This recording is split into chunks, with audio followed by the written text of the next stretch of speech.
ভারত শাসিত কাশ্মীরের পহেলগামে বন্দুকধারীদের হামলায় ২৬ জন নিহত হওয়ার জেরে পাকিস্তানের জন্য সার্ক ভিসা ছাড় প্রোগ্রাম বাতিল ও পাকিস্তানের সঙ্গে পুরনো সিন্ধু নদের পানি চুক্তি বাতিল করা হয়েছে বলে এক প্রতিবেদনে জানিয়েছে লন্ডন ভিত্তিক ব্রিটিশ সংবাদ মাধ্যম বিবিসি।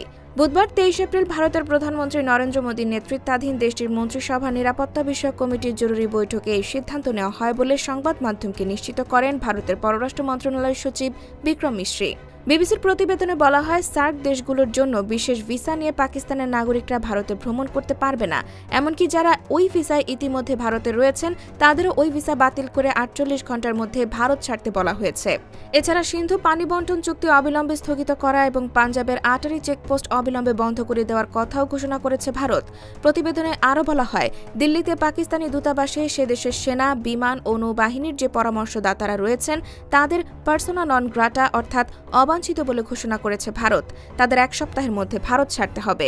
এছাড়া ভারতও ইসলামাবাদে তাদের দূতাবাস থেকে সেনা, বিমান ও নৌবাহিনীর পরামর্শদাতাদের ফিরিয়ে আনবে। দুই দেশের দূতাবাসেরই সামরিক পরামর্শদাতাদের ৫ জন করে কর্মীকেও নিজের দেশে চলে যেতে হবে। দুই দেশের রাজধানীতে অবস্থিত কর্মী সংখ্যা বর্তমানে ৫৫ থেকে কমিয়ে ১ মের মধ্যে ৩০-এ নিয়ে আসতে হবে।